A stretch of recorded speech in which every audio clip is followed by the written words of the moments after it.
Turning Point and Candace Owens are now going head to head in a fact-finding mission in the effort to bring the truth to light about Charlie Kirk's assassination. We've got the details on that back and forth today.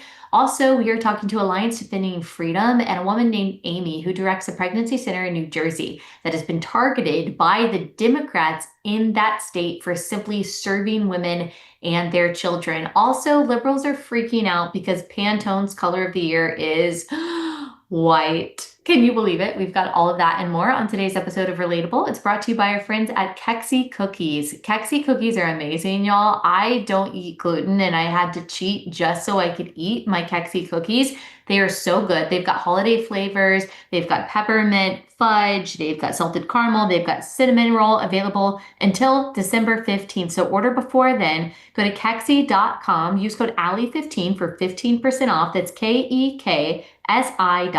Code Allie15.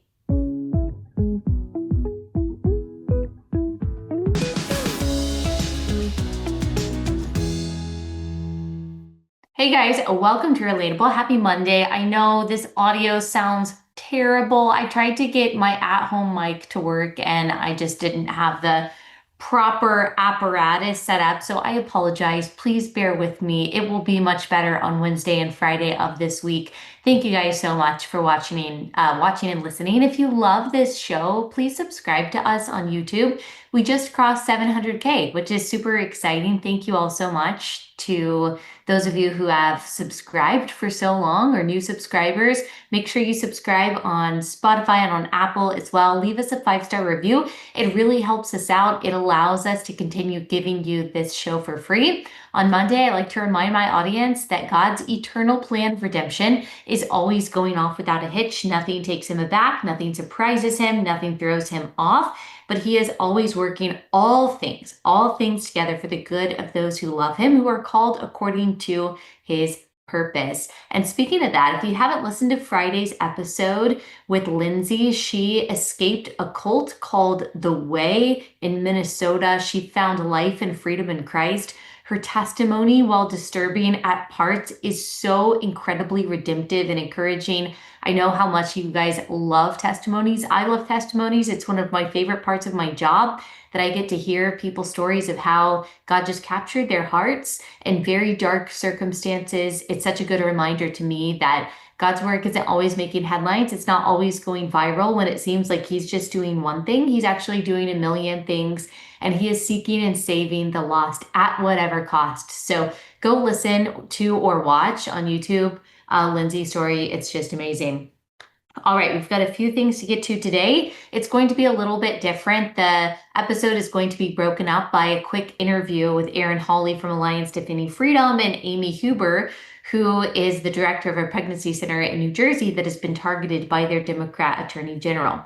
But first, I wanted to give you an update on what is going on with Candace Owens and Turning Point USA. You will remember a couple weeks ago, I did an episode where I detailed from my Christian perspective what I think is wrong with Candace Owens's methods of trying to find out who really killed Charlie Kirk. Her podcast series has been more of a drip campaign with pieces of information and hunches alleging that certain people are implicated in a plot to kill Charlie. And while I completely am on board with figuring out the truth and bringing justice to light, and while I agree with questioning anything that the media runs with or that the government says, I think that there is a righteous way to do that, and I think that there is a wrong way to do that. How I would describe what's going on now is this. So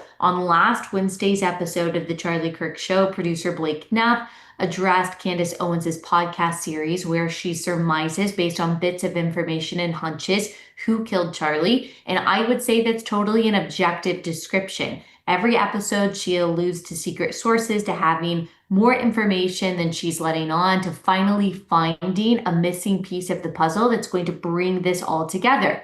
But we're not typically told in this podcast series how the information or her conclusions logically and factually fit together. Her audience relies on her intuition, her knowledge, pieces of information that kind of have to be glued together by the conclusion that Candace has put forth, that Charlie was betrayed by Turning Point and that Israel was somehow involved in his assassination.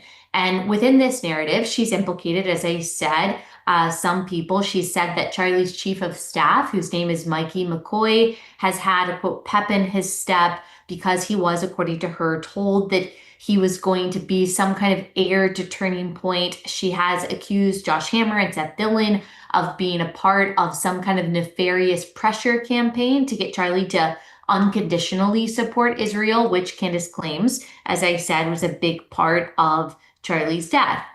She doesn't believe that the suspect in this case actually killed Charlie. We try to avoid using the names of suspects in cases like this because they are typically looking for notoriety.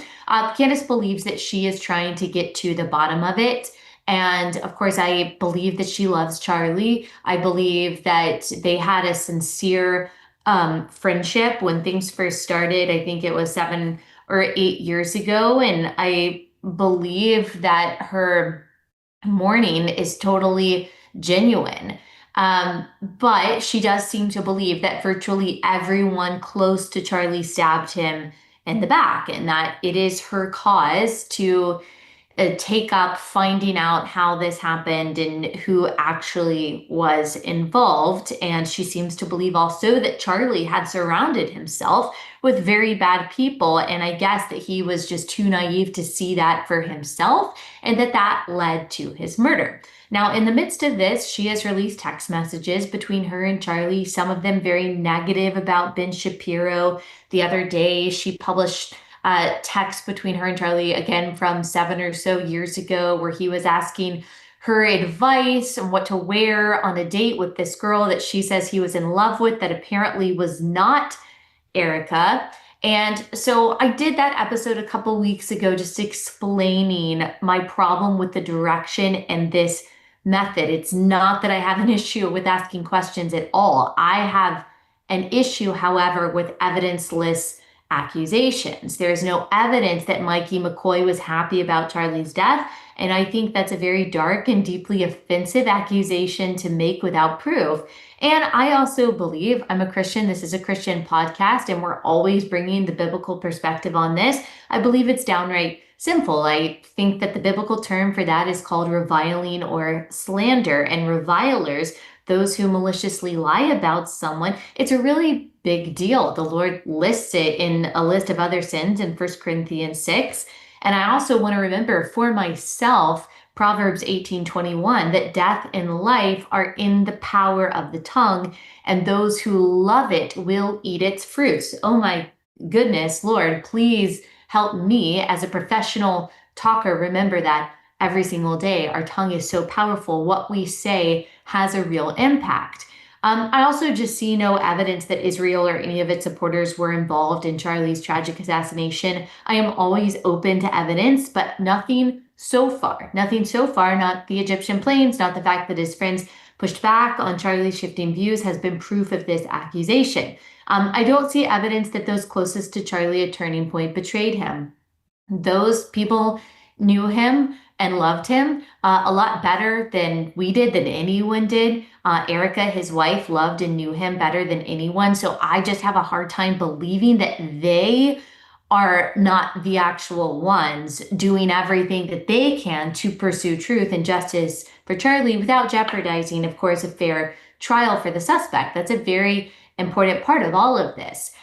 So I just want my audience, whether you agree with that or not, whether you're a fan of Candace or not, I want you to keep those things in mind, that innuendo is not investigation, because a true investigation asks questions based on hard evidence and then releases the proven facts as they come. It is not publishing every theory and fragmented piece of information as a podcast series. Those two things are not the same. Now, many of us have been wondering, okay, is Turning Point going to respond to some of these claims that are being made, not just by Candace, but by others? There are a lot of conspiracies that have been floating around about Turning Point, sadly about Erica, and we've been wondering, are they going to address these directly? And it was kind of starting to feel like, just to be honest, okay, like a whole lot of us are putting it on the line, trying to push back against some of these things, correcting the record, knowing that there will be blowback. But Turning Point, although they are kind of fact checking things implicitly, subliminally, they are not saying this person said this and this is why this is wrong. However, that has changed, and Blake Neff, who was a producer on Charlie's show, he delivered a monologue last Wednesday, kind of explaining their reasoning for why they hadn't said anything explicitly thus far and why that is changing. Here is 12. For months, we have received hundreds, thousands, I suspect, emails and calls asking us to respond. People have wanted us to invite Candace on the show. But for a long time, our approach was to say nothing. We did that for several reasons. First, we thought that her prevarications were so absurd that nobody would believe them. We shouldn't have to answer questions about secret tunnels or Egyptian Air Force planes. That sort of thing is just, it's beneath contempt to respond to. The second reason we've said so little, though, is because there's a good rule of thumb, which Charlie followed. Do not feed the trolls. Focus on the mission. Reviving America, uplifting young people, making heaven crowded. Don't give air to people who want to tear you down and sow discord. Lastly, we didn't respond because Charlie always viewed Candace as a friend, and we were holding out hope that she would return that friendship and stop what she was doing. So Candace seems to feel that she is being a good friend to Charlie by trying to figure out who done it. The other perspective on that is that in the midst of that supposed effort, she is destroying, some would say, like the fruit of his labor, that he tried so hard to bring together a Republican coalition to vote Republican, to vote for the better, more freedom-minded candidate, even if we disagreed on a variety of things. And he did that through Turning Point. And he did that by turning out the vote, by chasing ballots, by trying to figure out, okay, what do we agree on? What materials for this edifice of America do we agree on so we can actually build something? And that is just juxtaposed with how progressives do things, which is, well, it doesn't matter what materials we're using as long as we are tearing the thing down. Much more difficult to build than to destroy because you have to agree on materials. And right now, in the wake of Charlie's death, we are seeing that, there are a lot of different factions, a lot of different fragments that we don't agree on what the foundation should look like. And Charlie was kind of holding a lot of that together, and he was holding that together through Turning Point. And he worked so hard. He sprinted his race until he was 32 years old, and God called him home. And I think Turning Point probably feels, I don't know, that, wow, everything that Charlie built and tried to do is being undermined and is being questioned by this person who is potentially implicating Turning Point itself in Charlie's murder. And so I understand why they feel now a need to defend themselves. Blake said later that Erica kind of signed off on his statement, signed off on their efforts to fact check. And so now they are scheduling a time to actually fact check live, and they invited Candace to be a part of that. I'll get into that back and forth just a little bit because I just want to make sure that you know who said what. But let me pause and tell you about our first sponsor. It's 7 Weeks Coffee. So thankful for 7 Weeks. They are America's pro-life coffee company. I drank my cup of 7 Weeks coffee this morning. Actually, I just remembered I just brewed some an hour ago and I forgot to drink it. So I'm going to go have to grab my next cup of 7 Weeks coffee. I love that it tastes good. I love that it's so high quality. It's clean. It's pesticide free. I love that it's better than organic, but I love its name most of all. It's called 7 Weeks Coffee because at 7 weeks, that baby is just the size of a coffee bean, yet he or she is made in God's image and is fully worth protecting. So when you buy from 7 Weeks Coffee, you are serving a higher purpose because they are donating 10% of every sale to pregnancy centers across the country. They've raised over $1 million for these life-saving pregnancy centers. So be a part of that by allowing your coffee to serve an eternal purpose. When you subscribe to 7 Weeks Coffee, you save 15%, but when you use my code Allie, you get 10% off at checkout. So that's a total of 25% savings. Go to 7weekscoffee.com, use code Allie at checkout. That's 7weekscoffee.com, code Allie.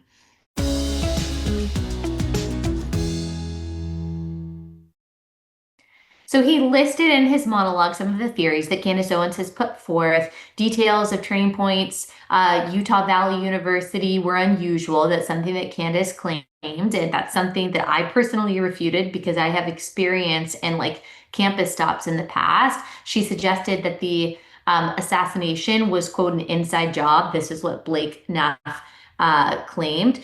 He also addressed the assertion that Charlie's security team intentionally denied him first aid after he was shot. He also listed the assertion that foreign aircrafts, specifically Egyptian planes, have followed Erica Kirk all around the country. Mikey McCoy knew Charlie Kirk was going to be murdered, but covered it up. That is Blake saying something that he says Candace said. And was happy about Charlie Kirk's death. Here's what he had to say specifically on that one. Saw one. She has suggested that Michael McCoy, Charlie's chief of staff, knew Charlie would be murdered, was happy that he died, and stayed silent because he was told he would be the next Charlie. She has suggested Michael is not his real name. It is. I have seen his birth certificate myself. She has called it suspicious that Mikey's wife, who works at Turning Point, helped plan the campus tour event where Charlie was murdered, which she didn't, by the way. She doesn't work on campus events. Okay. He also addresses her claim that Turning Point funds were unaccounted for. And basically, I think that if this were true, then that would be a criticism of Charlie's leadership and his responsibility. But here's what Blake Neff has to say about that sub too. She has made claims of financial impropriety and fraud at Turning Point, adding up into the millions of dollars, which, again, is not true. Charlie made sure the organization was audited by a third party every year. He personally reviewed and he signed off on every expense report, and literally every single bill paid by the organization, down to a single United States dollar. We have never missed a 990 deadline. Okay, so Blake Neff said that Turning Point staffers were receiving more hate from Candace's followers than Antifa. And I do know that there are people that are calling Turning Point. I don't know if it's every day. I don't know how often it is. It wouldn't surprise me if it was every day. People calling and saying, I'm no longer donating to Turning Point because I think TPUSA is involved in his murder somehow, or they're not being transparent enough. And so they're really being impacted by these theories. So he also said that on Monday, December 15th, that they are going to do a live stream going claim by claim and debunking them, which I think is the best thing to do. And hopefully, like, Candace would support this too, like, because she has a huge audience. She's incredibly influential and impactful. If she's going to make these claims, it is only fair for Turning Point to respond. Not me, not all of these people who cared about Charlie outside of Turning Point, but Turning Point themselves. And so they are going to do this. And Blake Neff says Candace is welcome to join, not as like an interviewee or as a debater or even as a guest, but just welcome to join into the live stream and I guess ask whatever questions or bring whatever counterpoints she wants. Here's thought 3. Candace has mentioned several times that the ball is in our court. So here's what is going to happen. In the near future, there will be a live stream here in Phoenix where we address in a clear and comprehensive way the claims and accusations, the false accusations that have been made against Charlie's family, friends, and the people here at Turning Point. We plan to walk through everything carefully and thoroughly. If Candace is available, we would sincerely welcome her participation in that live stream at our studio here in Phoenix. At this point, we believe the ball is back in her court. Okay, so I think that's direct. That's great. He made the parameters, which they are allowed to do. Some people think that it's wrong how they did this. Like maybe they should have reached out to her, seen when she was available. I don't think so. Like, I think that they did this the right way. This is what they're going to do. This is the time that they're going to do it. And she's welcome to join if she can or not. So this is what Blake Neff posted after he posted this monologue on X. He said, the live stream we announced on the show Wednesday has been set at 4 p.m. Eastern, 2 p.m. local time. That's Phoenix time on Monday, December 15th. A collection of Charlie's friends will respond to statements made by Candace to set the record straight once and for all. prior to the opening of America Fest. We'll be live streaming from Charlie's Phoenix studio. Our offer from yesterday holds. If Candace wishes to join us in person in Phoenix, she is welcome to do so. She can let us know by the end of the day. And I think that's fair. Like, I think a totally fair parameter is that something is done in person, because when something is done remotely, and I'm not even saying this is always nefarious or always malicious, this is just true. This is the way things can be. If you are doing an interview in your own studio with your own earpiece, with your own producers, your producers can feed you things. Your producers can tell you, hey, here's the answer to this, or bring up this statistic. Again, I'm not saying that it's always nefarious and bad and wrong, but if you are trying to have like the most beneficial and productive conversation possible, I do think something face to face where you're all privy to the same information that's right in front of you, I do think that that is like the most conducive to actually a good, formidable discussion. Now, Candace responded to this. She said, kind of weird how you didn't email or call me to ask about times or availability and chose instead to tweet this confirmation out at midnight. Why am I learning about this on X? December 15th does not work in person, and 2 p.m. PT is also the literal time I do my podcast live every day, which you knew, but we will happily cancel the daily podcast and will join you guys virtually instead for the live stream on the 15th. If that works on your end, let's lock it in. So she's saying she can't do it in person, but she could possibly do it virtually. She said, we'll also add that I'm happy to jump on Charlie's show any day before then virtually as well. I was serious when I said we could do it today even. Virtually, I can make it happen pretty much any day because it's easier to move things around with the kids and find someone to sub for my morning homeschooling. I saw some people highlight that sub for my morning homeschooling. I don't know. I think her oldest is 4. And so I think that it's totally fine to say no, like I can't come in person and that's not like a reason I can come, but, or like, you know, there are a variety of reasons I can't come, but this has been something that has dominated her content and seemingly her life for the past few months. And it does seem like this would be such a huge opportunity if she feels like she has the facts that are uncovering who really murdered like one of her best friends. It seems like this is like an incredible opportunity to be able to present her case. Like if what she wants is truth and justice and transparency, the opportunity to be face to face with some of the people that are at least involved in the betrayal of Charlie Kirk, as she alleges. I mean, that is huge. It just seems like if this is something that has been so central to your energy and your focus for the past few months, then you would drop absolutely anything to be there and just to say, look, here is my evidence, here are my points, and I am going to hold you guys accountable right now. Like that would be really, really important. On Friday, Neff explains the invitation was for an in-person appearance, not virtual, for the sake of authenticity and detail. I always try to do as many like in-person interviews when it's something that's really important, especially a debate. I haven't always done that. You could find virtual interviews and debates that I've done, but it's so much better in person. Like when you can really interact with someone and you all kind of have the same things in front of you, you're all hearing the same things. Here's what Candace said. She responded to the original offer of like, yeah, let's do this. Let's have you join SOP 5. So when you extend an invitation of live streaming and you don't explicitly say it must be in person, why would I assume that you're going to rescind the offer if I say that I can appear via live stream? Okay. They never said that when they made the offer and they were pretending that they were being sincere. They never made in person a point of their demands. They never also said that I had to respond within 24 hours. That's a hostage situation. Okay. Okay, so that's how she feels about that. That's fine. And she said, now she did say at one point, like any day, anytime, I will do this. She was really excited, it seemed like, when she got the initial invitation. But then she said, you know, no, I can't do this in person. Here's SOP 6. 24 hours to respond. How about, let me see if I can make that work. Even if I could have made it work, which I couldn't have, because my husband instantly said, no, you cannot do this Monday.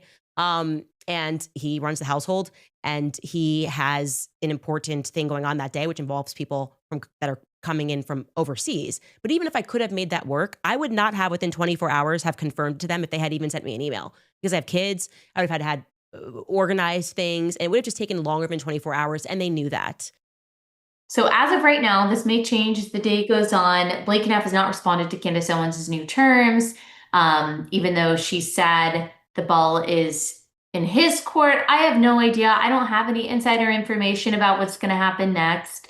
I think it's good that they are going to go through the claims and fact check them. I'm sad that they feel like they have to do this, that this is kind of being waged in the court of public opinion. I am sure that they would have loved everyone to kind of keep quiet for a little bit, just so that the justice system can do what the justice system is supposed to do. And as the trial goes on, ask questions about the veracity of the claims being made, the arguments by the prosecution and the defense. I don't think it's wrong, again, to say, well, this doesn't add up, or this seems weird, or this seems strange, or is this true? And then to dig for truth. I don't think innuendo-driven implication of people that you don't have any evidence for their involvement is okay. I really just don't. There are some Bible verses that come to mind on this. Proverbs 26:20, for lack of wood, the fire goes out, and where there is no whisperer, quarreling ceases. Gossip fuels conflict, innuendo drives viewership. Refusing to spread that and trying as best we can to stick to what is biblically and logically and factually true actually extinguishes unnecessary division. Sometimes division is worth it if it happens in the pursuit of what is good, right, and true. But, Charlie always said there are some people that build and there are some people that simply destroy. Look at the fruit of someone's life. Look at the fruit of someone's ministry. Can you look at something and say, wow, they've built something? Or do you look at the fruit of their ministry and say, well, there's only division, there's only chaos, there's only confusion, there's only gossip there. And when I look at the fruit of that, when I look and ask, has that person built something? The answer is no. I think that's really important for all of us. That's, something when I look at something like not just Turning Point, but when I look at Share the Arrows, or when I look at like the other ministries that people have started, like apologetics ministries, like what Frank Turek does, I'm just so thankful for the Holy Spirit and how he allows us to build if we would simply follow his precepts. Proverbs 18:17, the one who states his case first seems right until the other comes and examines him. Public accusations require discernment, not instant judgment, not hunches, not vibes. Ephesians 4:29, let no corrupting talk come out of your mouths, but only such as is good for building up, as fits the occasion, that it may give grace to those who hear. Proverbs 20:19, whoever goes about slandering reveals secrets, therefore do not associate with a simple babbler. So God warns against partnering with those who amplify unverified claims. And we've probably all been guilty of that at one time or another. I've been guilty of that. And we just need to acknowledge that sin, and we need to repent of that sin. James 1:19, know this, my beloved brothers, let every person be quick to hear, slow to speak, and slow to become angry. Good lessons for all of us. All right, now we are going to have an interview with Erin, Hawley, and Aimee Huber, the state of pregnancy centers, the fight that pregnancy centers are having to wage in blue states just to be able to stay open. Darkness hates the light, and they will do whatever it takes, even legal means, to try to destroy that light. But before we get into that, let me tell you about our next sponsor for the day. That's Adele Natural Cosmetics. You guys know I love Adele. I use them every single day, especially their essential cleanser. It works so well for my skin. It takes all of my makeup off. Even when I'm wearing like heavy studio makeup, it removes all of it, and it leaves my skin feeling so clean and so moisturized, especially in these cold months. I can get really dry skin, but not with Adele. All of their products are completely holistic, all natural ingredients, no fake fragrances or anything like that. But it smells really good because the essential oils that they put in their products are amazing. Arlene and her family are the real deal. Christians just trying to glorify God in everything they do. Go to AdeleNaturalCosmetics.com. Use code Allie. You'll get 25% off your first time purchase. That's AdeleNaturalCosmetics.com, code Allie.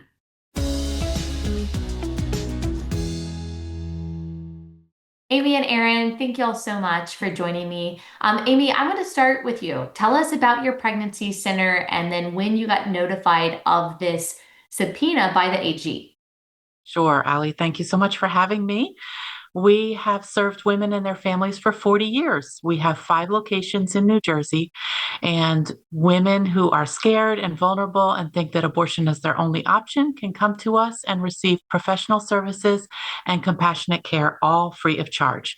We have served over 36,000 women and their families in Wow. the last 40 years. Wow, So that I is guess our amazing. story with this legal battle started a little over 2 years ago when a representative from the Attorney General's office of our state came to my office and handed me a subpoena.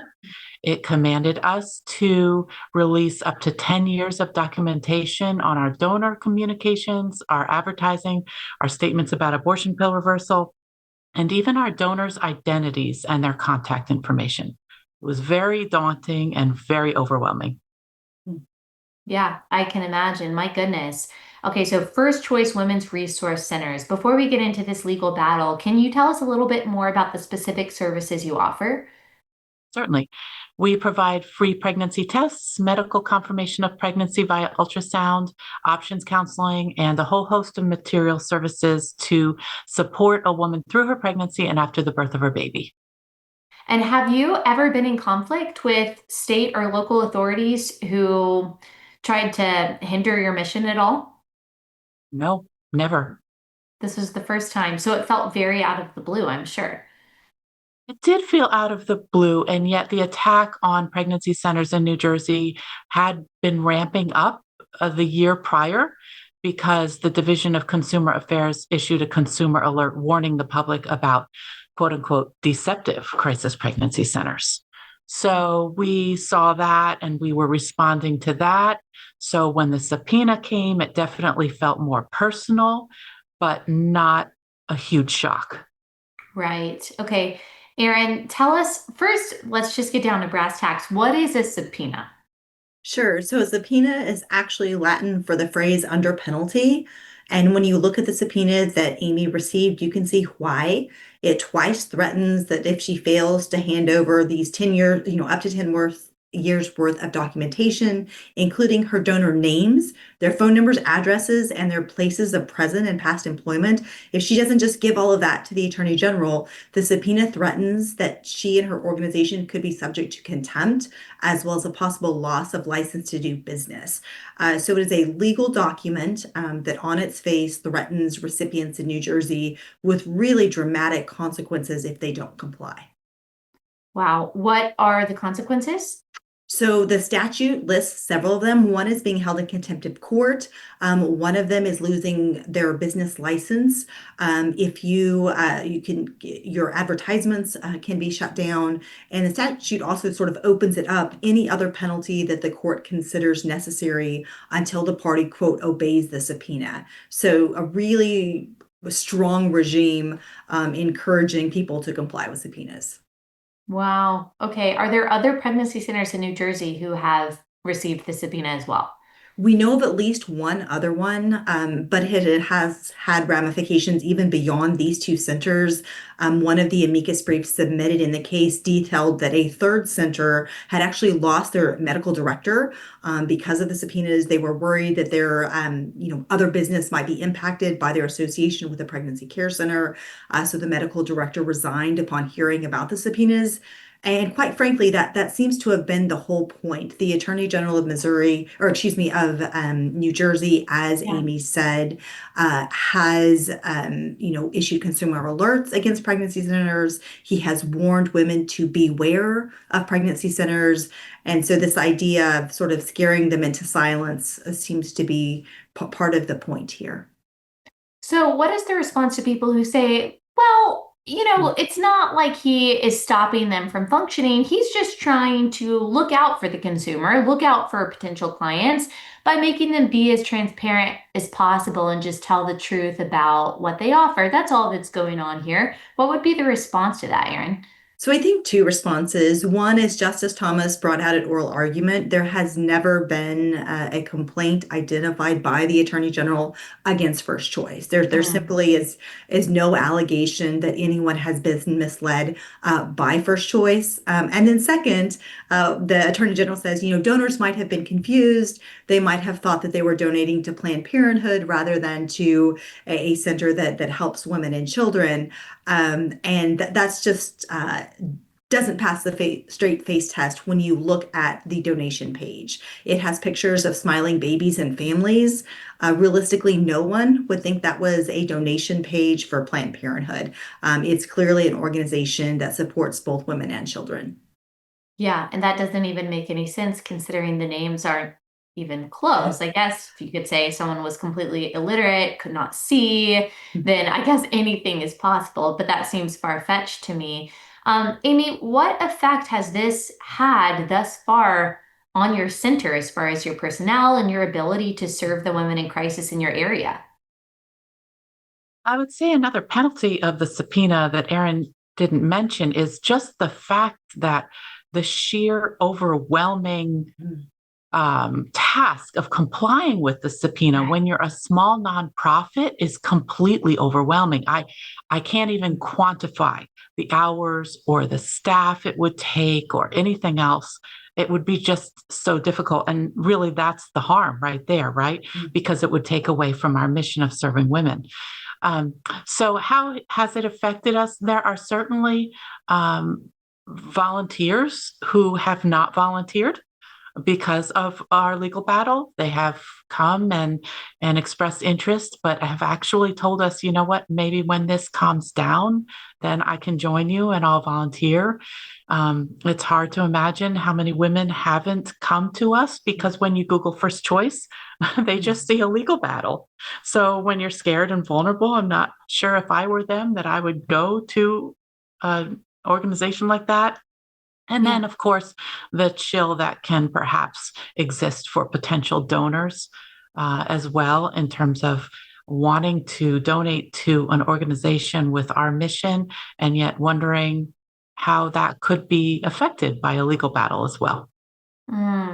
So this is what's meant by the chilling effect, or part of what's meant. Of course, it has a chilling effect in a lot of ways. You have other pregnancy centers who I'm sure are scared to advertise or try to get people into their door because they're afraid this is going to happen to them. But as you just said, it also chills other people. It scares other people off from helping, from donating, because they look and they see the word subpoena and they think, well, they must have done something wrong.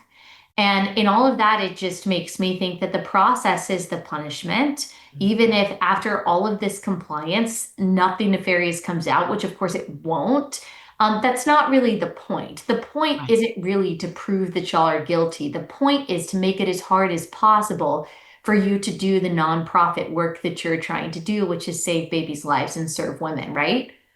That's correct.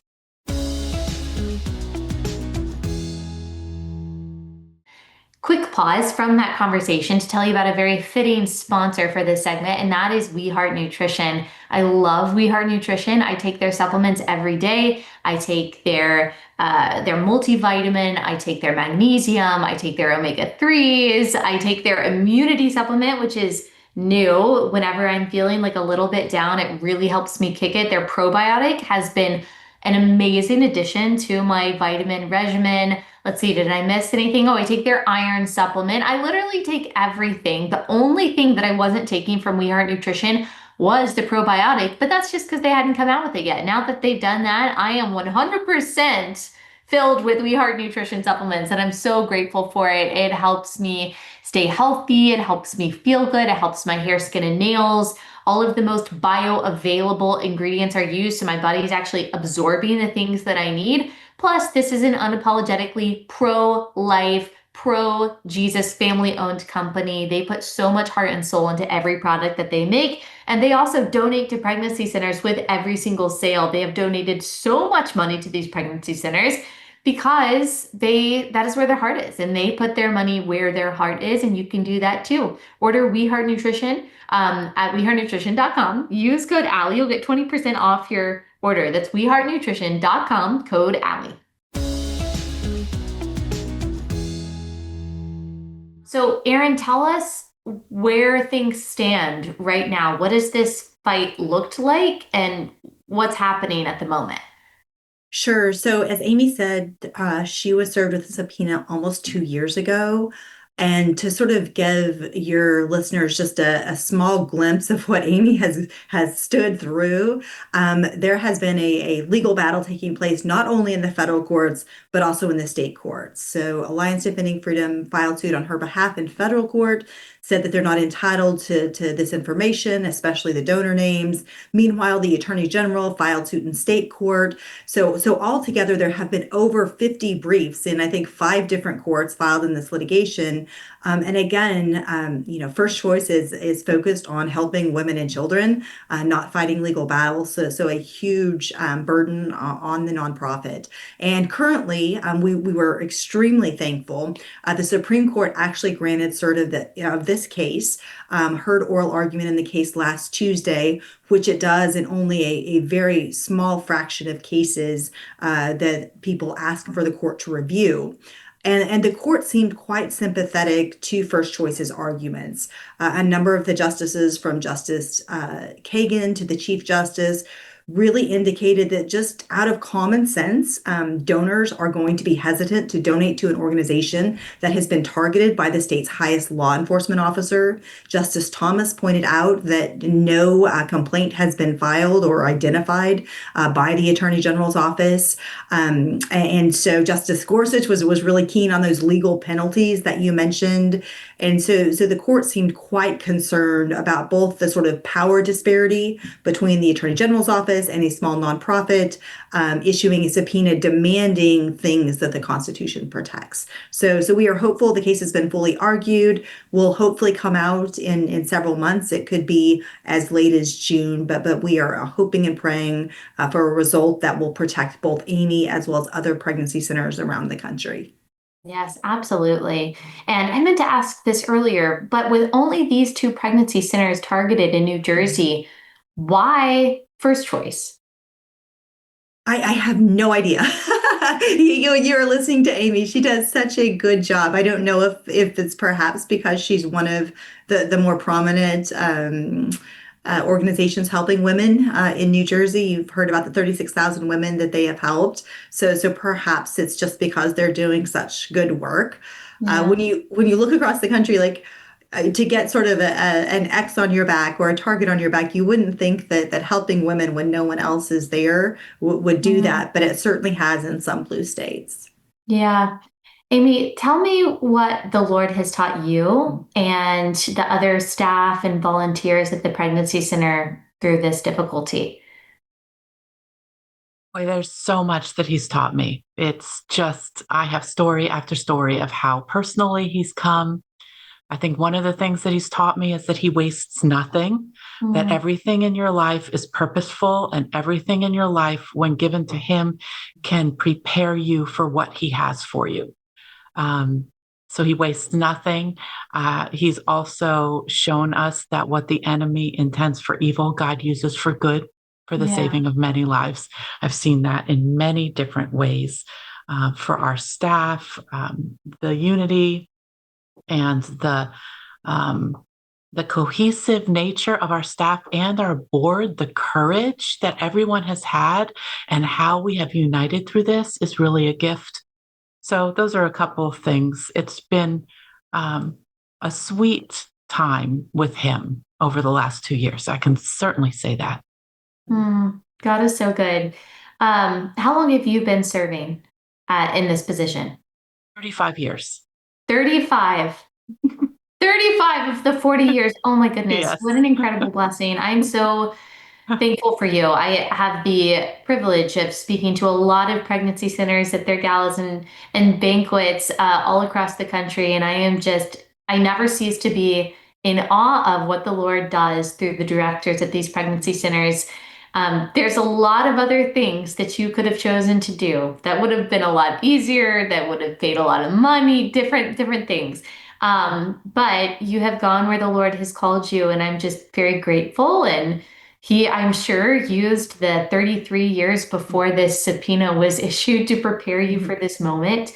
And I know it's a lot to ask that over the course of 3.5 decades, I ask you to pull out one story of one client who has been served and whose baby has been saved at first choice. But if you have one top of mind, I would love to hear it. Oh, I would be glad to. One that comes to mind is Mila. And she's just special because I think she's the first woman for whom we were instrumental in providing the abortion pill reversal. So she had taken the first abortion pill and then went home and looked at her children and realized what she had done and regretted it. And her friend went online and found the National Abortion Pill Reversal Hotline, and they contacted us since she was in our area.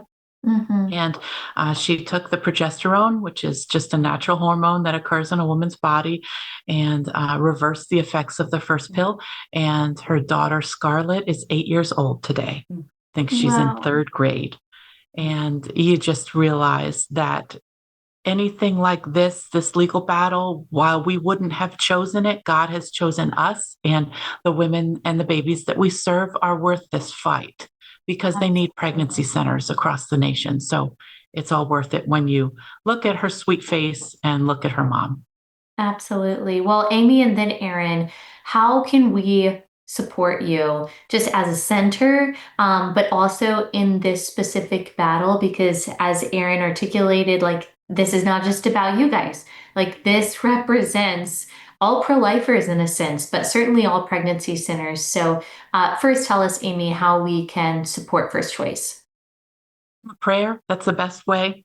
There are people praying all throughout the nation. I had a pregnancy center director from Alaska call me on Friday and say, "We are praying for you." So you do realize that this fight has become personal for a lot of pregnancy centers because they know it could be them. Yeah. So prayer, without a doubt. Find your local pregnancy center and volunteer. Yes. Look up pregnancy center in your area and volunteer, see what their needs are. We're grassroots, small nonprofits, and we just appreciate people. And then if people are led to give, our website is firstchoicegive.com. So that's always an option as well. And support your local pregnancy center too. Thank you so much. And Erin, how can we support y'all specifically as this battle continues to wage? I think I would just, heartily support all of the things that Aimee said. Pray for a broad outcome that will really make clear that hostile state officials cannot harass pregnancy care centers or anyone else just because they disagree with their point of view and what they're standing for. So prayers just for a broad decision. That, again, the justices seemed really sympathetic to that viewpoint, so we are hopeful. But just the ability to protect women and children should be so foundational to our country, to what we are as a country, and so prayers for that. Yeah. Well, thank you all so much. And thanks for taking up this mantle. Always easier not to do so. But the Lord, I guess, kind of put this in y'all's lap. And I don't know all the reasons why for it, but I know that he does work all things together for the good of those who love him, who are called according to his purpose. And I love hearing the stories of how he is continuing to save lives through y'all's obedience. So thank y'all so much. Thank you, Erin. Thank you, ADF. And we will absolutely be praying for First Choice. So thank you, Aimee. Thank you so much. Thank you.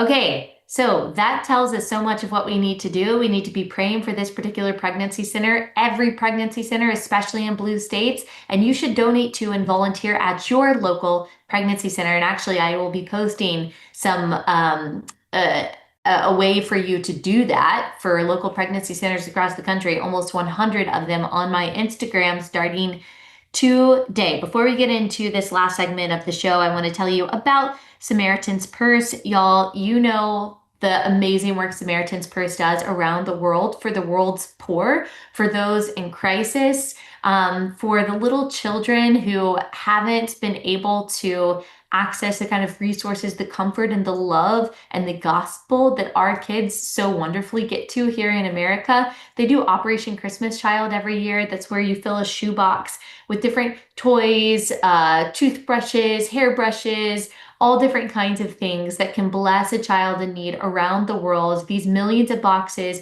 are delivered to children throughout the year, and it's not over. Even though National Collection Week is over, you can still make your Operation Christmas Child box, donate it to Samaritan's Purse, and they will do the rest. They will make sure that it gets into the hands of a child that needs to hear the hope of Christ and feel the joy of Christmas. Go to samaritanspurse.org/build-online to learn more. That's samaritanspurse.org/build-online.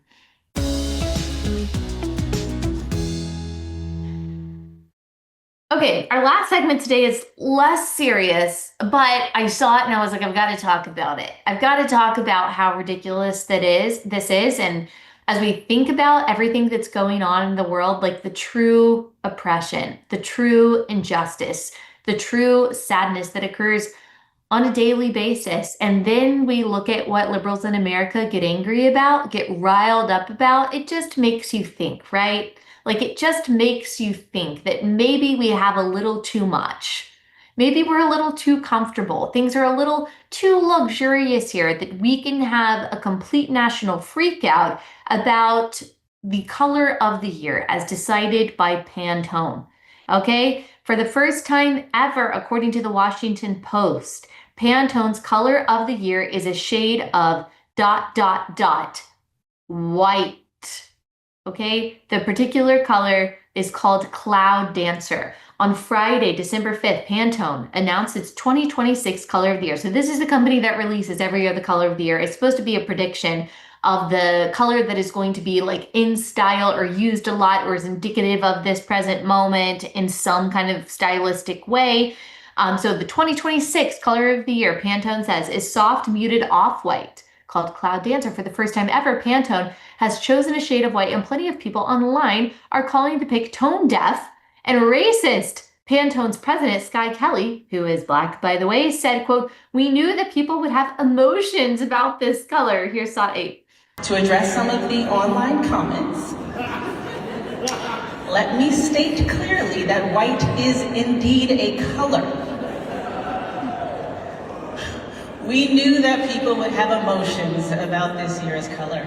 When I first learned the color, I thought, oh, this is going to be pretty controversial. But the power of this program, the power of Pantone's color of the year, is that it sparks a conversation about color that everyone can participate in. At Pantone, we don't dictate that conversation, we facilitate it. Okay, so people were not okay with this. We have this person who had a highly engaged with post on X that I know it's just a color and it's not that deep, etc., etc. But Pantone picking white as the color of the year during a time where white supremacy on the rise is so blank. All right, then we have people comparing this to Sydney Sweeney's American Eagle Great Jeans ad. Like it was a double entendre. She was wearing great jeans from American Eagle, but also she was saying she had great jeans, Genes, because she's pretty. She's pretty. But people took that as a sign of white supremacy. You're not allowed to say if you have blonde hair and blue eyes that you have good genes, that you got them genetically. She clearly does have good genes. Like she's beautiful. But if you're a white person, you can't say that. And you can't celebrate or even like the color white, apparently, because this sends an offensive message. Thought 9. That sounds interesting. Sydney Sweeney has good genes vibes. Is there like an explanation? Oh, capturing the cultural zeitgeist to highlight how what is taking place in our macro culture at the moment in time is expressed through the language of color. To choose a color of the year, they sift through current cultural, political, and style references. Okay, Pantone, you're on our list.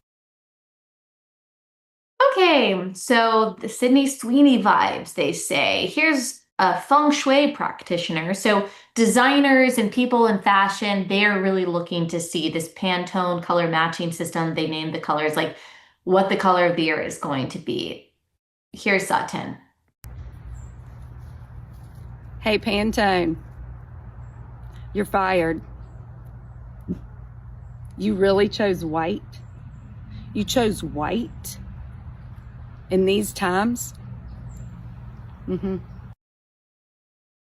Okay, if you were just listening to that, she's burning her color swatches. And these color swatches that you get from Pantone are apparently like hundreds of dollars, okay? Here's someone else say it's giving conservative, SOT 11. Pantone's color of the year is a recession indicator. Now, white symbolizes peace, but it also symbolizes a color that traditionally only wealthy people could wear. Also symbolizes purity, which in the United States tends to have nefarious undertones. It's giving conservative. Now, when there are recessions, people tend to go back to traditional values or the way things were, despite the fact that liberal administrations tend to lead to booms in the economy. Oh my gosh. What color were your walls, by the way?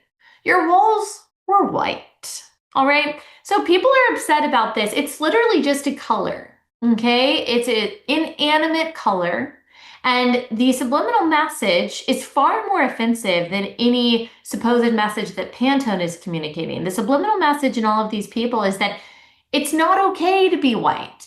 That being white or having white skin, because they're associating this with white skin, even though Pantone wasn't talking about skin color at all, that you need to be ashamed of that. That having white skin symbolizes something bad, that we need to reject the color of our skin. No, thank you.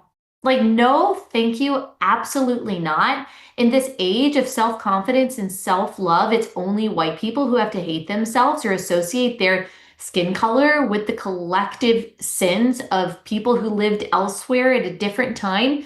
No.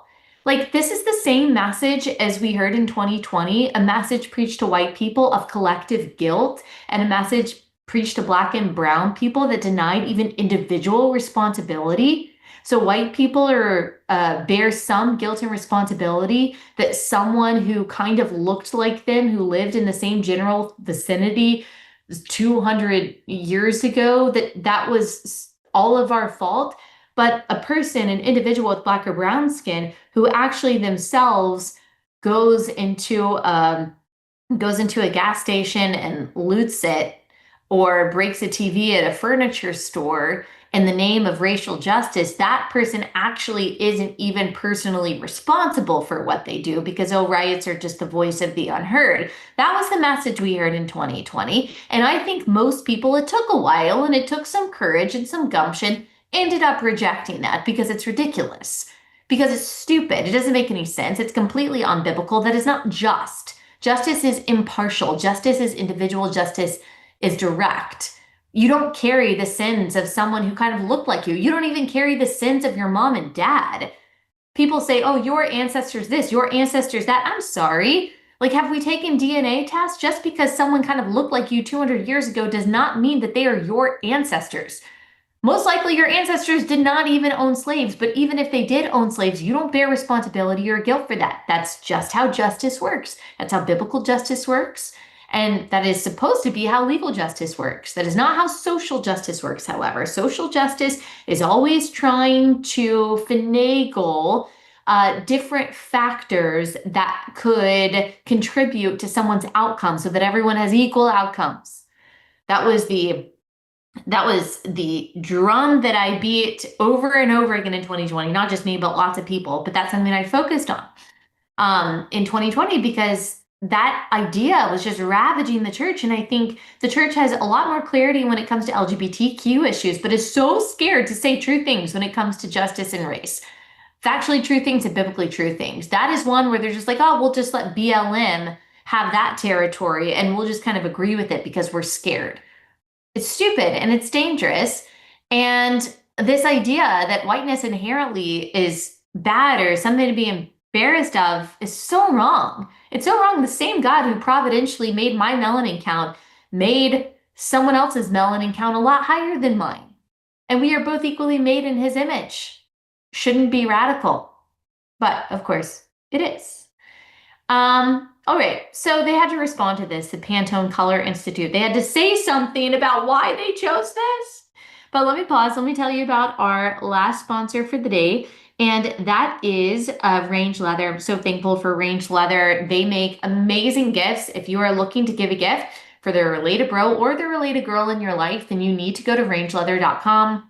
When you use my link, rangeleather.com/Allie, you get 15% off all of their products. They've got wallets, they've got belts, they've got custom hats, they've got jewelry, they've got bags. I love my Range Leather bags. I use them all the time. They're so sturdy, so classy looking. This stuff lasts a lifetime. It is all handmade in Wyoming. This is another relatable, loving, Christian, America loving company that you want to support. Kyle and Bailey are awesome. So go to rangeleather.com/Allie. You'll get that 15% off. That's rangeleather.com/Allie.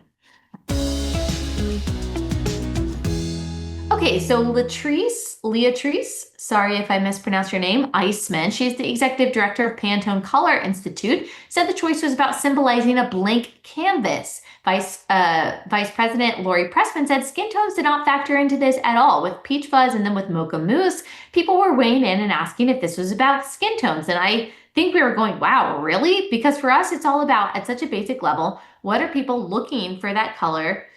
That color can hope to answer. So 2025's color of the year, I guess, was mocha mousse. Was that right?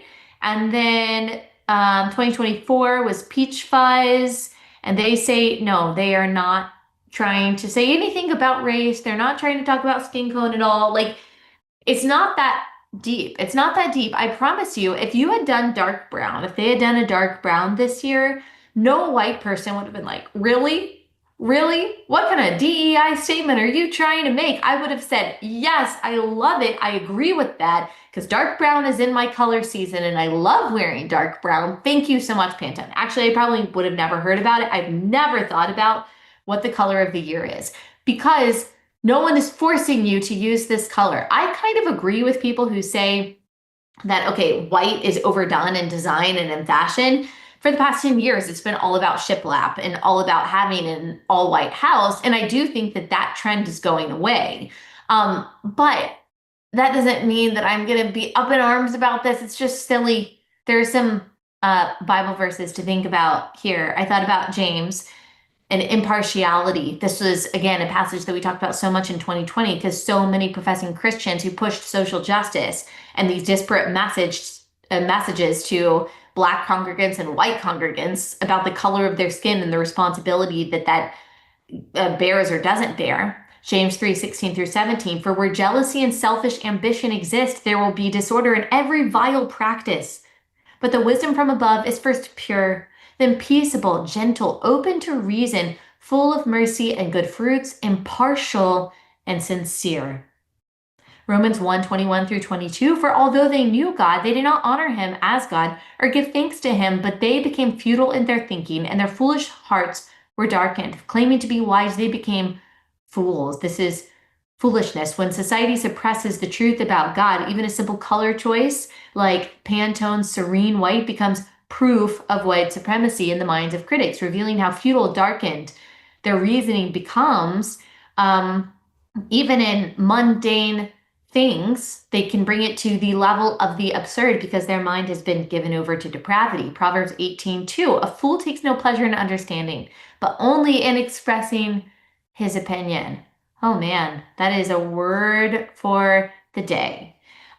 You shouldn't have to say that it is totally fine and beautiful and just as in the realm of the Imago Dei to have white skin as it is to have any other color skin. It's not a symbol of anything nefarious or malicious.